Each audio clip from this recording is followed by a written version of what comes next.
Assalamualaikum warahmatullahi wabarakatuh. Salam sehat, bebas COVID-19, pakai masker, cuci tangan, jaga jarak. Selamat berjumpa anak-anakku. Pada pembelajaran kali ini kita akan mempelajari bab yang pertama, yaitu tentang pertumbuhan dan perkembangan pada tumbuhan. Kita lihat dulu peta konsep yang akan kita pelajari pada pembelajaran kali ini.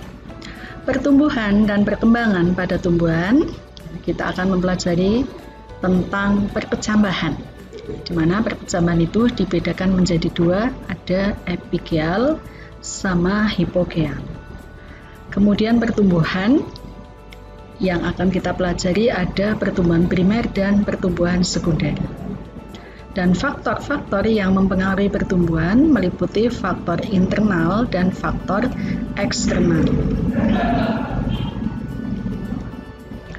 Pertumbuhan merupakan perubahan yang terjadi pada makhluk hidup yang meliputi pertambahan ukuran tubuh. Sedangkan perkembangan adalah proses untuk mencapai kematangan fungsi organisme atau proses menuju kedewasaan.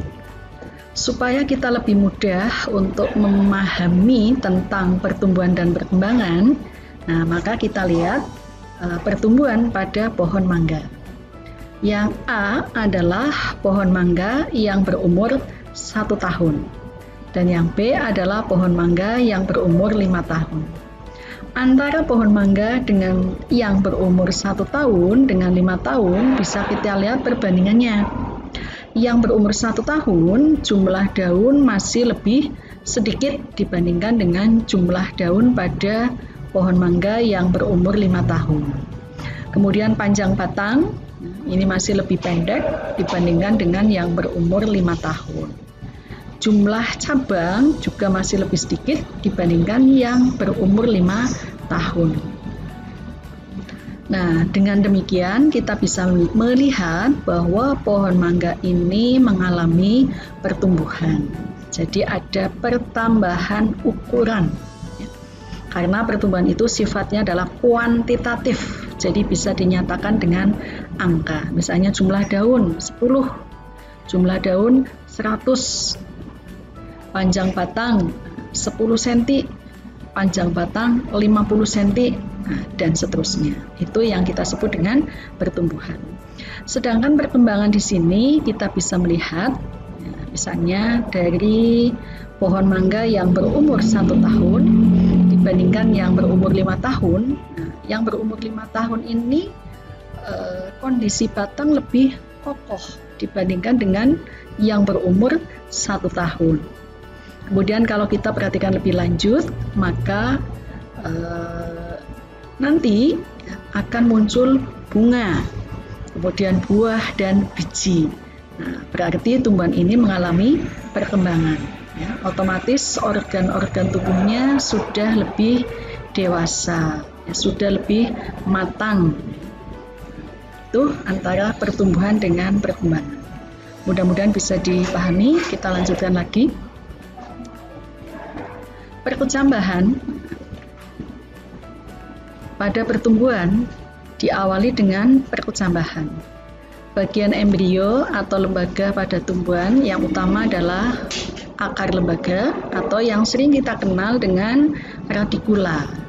Kemudian daun lembaga yang kita kenal dengan kotiledon, dan yang ketiga adalah batang lembaga atau kaulikulus.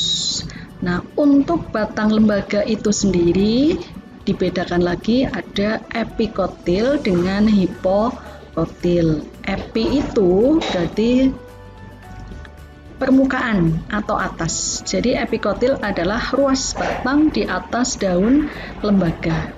Sedangkan hipokotil, hipo itu bawah. Maka hipokotil adalah ruas batang di bawah daun lembaga. Berdasarkan letak kotiledonnya, maka perkecambahan dibedakan menjadi dua. Yang pertama adalah perkecambahan epikeal, dan yang kedua adalah perkecambahan hipokeal. Nah, kita lihat perbandingannya atau perbedaannya melalui gambar berikut ini. Nah, ini adalah perkecambahan epigeal. Epi itu atas. Jadi perkecambahan epigeal itu artinya perkecambahan di mana kotiledon naik ke permukaan atas tanah. Nah, anggap saja ini adalah permukaan tanahnya. Nah, ini kotiledonnya naik. Kotiledon naik ke permukaan atas tanah.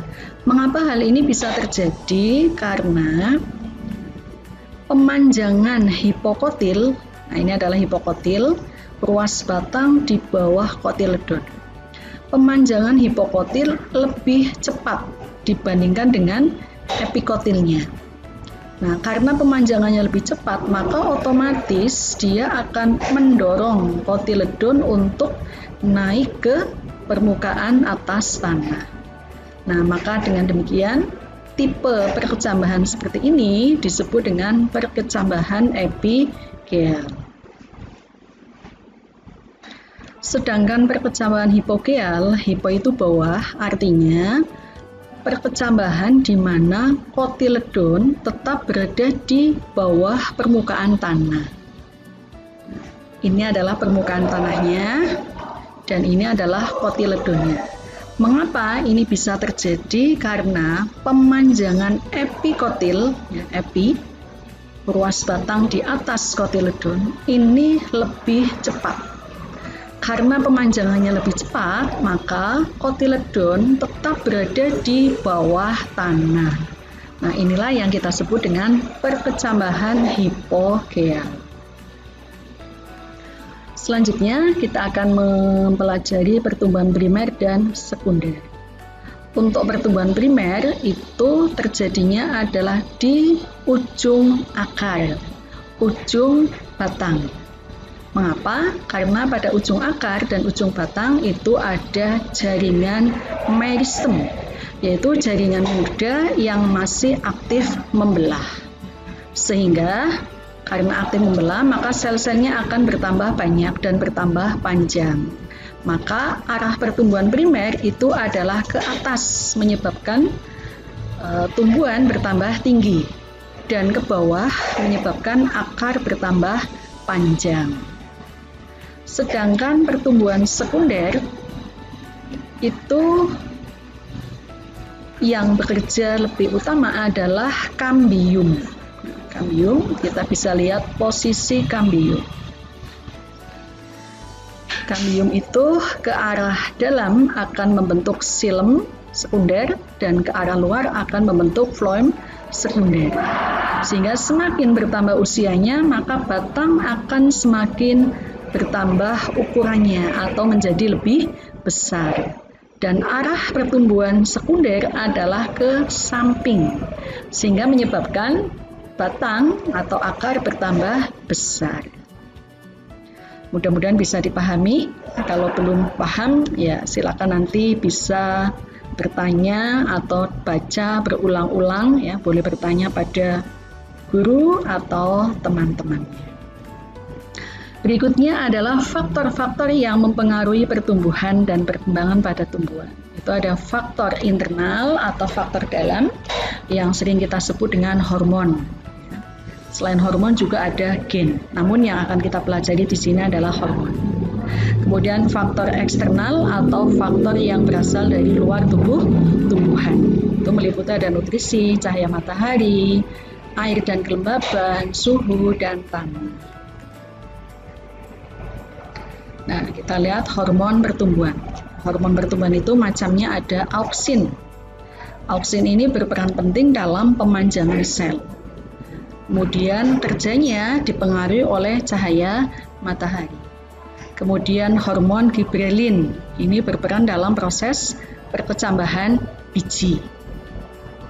Kemudian sitokinin ini berperan dalam pembelahan sel. Auksin, gibrelin, dan sitokinin ini kerjanya adalah sinergis, ya, saling bekerja sama untuk memacu pemanjangan, perkecambahan, pembelahan, atau pertumbuhan pada tumbuhan. Kemudian etilen yang berperan dalam pematangan buah. Untuk etilen biasanya dalam kehidupan sehari-hari sering kita kenal dengan istilah karbit.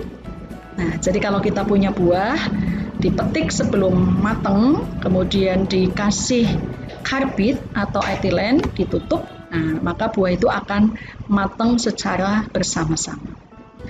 Kemudian asam absisat. Asam absisat ini berperan dalam pengguguran daun. Contoh, jika dalam keadaan musim kemarau dengan jumlah air yang sangat sedikit, maka tumbuhan itu akan menggugurkan daunnya. Contohnya yang sering kita lihat adalah pohon jati. Namun itu adalah untuk mempertahankan supaya tumbuhan itu tetap hidup. Kemudian kalin. Kalin ini berperan dalam organogenesis tanaman. Jadi sesuai dengan organnya. Kalau pada akar namanya rizokalin. Kalau pada daun namanya filokalin. Kalau pada bunga namanya antokalin. Kemudian asam bromalin untuk regenerasi sel. Kemudian faktor eksternal itu meliputi nutrisi. Nah, nutrisi ini mutlak dibutuhkan oleh tumbuhan ya sebagai sumber energi. Kalau tidak ada nutrisi, maka tumbuhan bisa mati. Kemudian yang kedua adalah cahaya matahari. Cahaya matahari ini dibutuhkan oleh tumbuhan untuk fotosintesis. Jika tumbuhan tidak mendapatkan cahaya matahari, maka fotosintesis akan terganggu.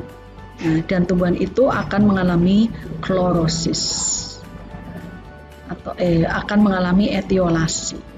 Kemudian air dan kelembaban. Ini untuk air jelas sangat dibutuhkan untuk reaksi kimia dan kelembaban untuk stabilitas bentuk sel. Kemudian suhu ini mempengaruhi semua proses pertumbuhan dan perkembangan, termasuk enzim yang bekerja di dalamnya. Ini suhunya harus sesuai. Kemudian tanah sebagai media tumbuh.